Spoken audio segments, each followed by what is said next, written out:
Неймовірна історія порятунку. Напередодні Нового року українським дипломатам вдалося визволити з іракського полону дворічного хлопчика, який пів свого життя провів за ґратами. До буцегарні його матір, кримську татарку, запроторили за надуманими звинуваченнями.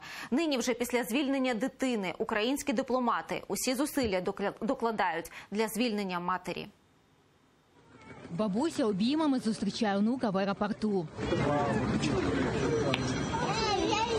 Це Адам. Йому 2 роки і 8 місяців.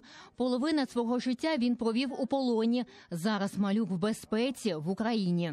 Він часто прокидається серед ночі і шукає маму, каже його бабуся Сусана Ханум. Мати малюка Рошена перебуває в іракській в'язниці. Кримська татарка кілька років тому вийшла заміж і опинилася далеко від батьківщини. Втратила чоловіка, намагалася повернутися додому, але разом з маленькою дитиною потрапила до полону, а потім у в'язницю. Зараз малюк з бабусею та двоюрідним братом у Києві. Ребенок молодой, девочка молодая. Спасибо, внука вернули, но он ночами плачет, маму просит. А я уже не могу просто. Я 2 года уже бьюсь за это дело. И в итоге в Украине тут нашла помощь. Ключову роль в поверненні хлопчика додому в Україну зіграли українські дипломати, зазначив голова Меджлісу Рафат Чубаров. Заступник директора департаменту консульської служби МЗС Василь Крилич, український консул в Іраку Олег Березина. Допоміг і друг родини, одновірець Валід Абу Юсуф. Наші дипломати знайшли таких адвокатів, які мають високий рівень поваги і довіри в тому суспільстві.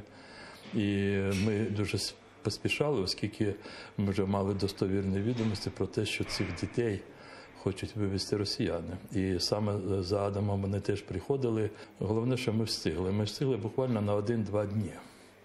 І встигли наші дипломати українські. Тому ми дуже раді, що кримський татарин, якому всього 2 роки 8 місяців, він на свободі. Робота зі звільнення дитини його мами тривала з травня, розповідає український консул в Іраку Олег Березина. Однак у в'язниці, де перебуває Рошена, не одразу дали дані про громадянку України. Потім тривало листування з місцевим МЗС. 16 числа вдалося зустрітись на території суду з Тахіржановою Рушаною. Під час зустрічі була розмова з суддею, і наступного дня були підготовлені документи. Була знову зустріч з Рушаною, з дитиною, і таким чином на підставі всіх документів було прийнято рішення суду про передачу українській стороні, тобто представникам посольства з подальшою передачою родичам в Україні. Сусана Ханум не бачила свою доньку 5 років. У в'язниці вона майже 2 роки і сидить в камері разом з 80 людьми. Нині жінка вдячна усім за звільнення онука та просить допомогти звільнити і доньку. Очень тяжело разговаривать, я всегда боюсь заплакать, чтобы она как-то там держалась. Но я не могу уже. Не могу. Очень прошу украинских властей, МИД Украины, чтобы вернули мою дочь, вернули мать этого ребенка, чтобы она сама воспитывала его.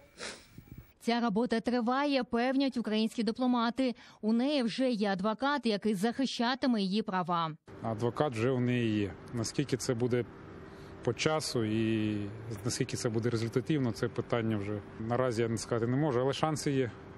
Шанси в будь-якому випадку є, навіть адвокат сказав. Офіційного ні вироку суду ще не було, нічого, ні рішення суду не було. Тобто, в принципі, в даному випадку якраз нам вдалося на початковій стадії залучитись до цього процесу і, можливо, будуть позитивні наслідки.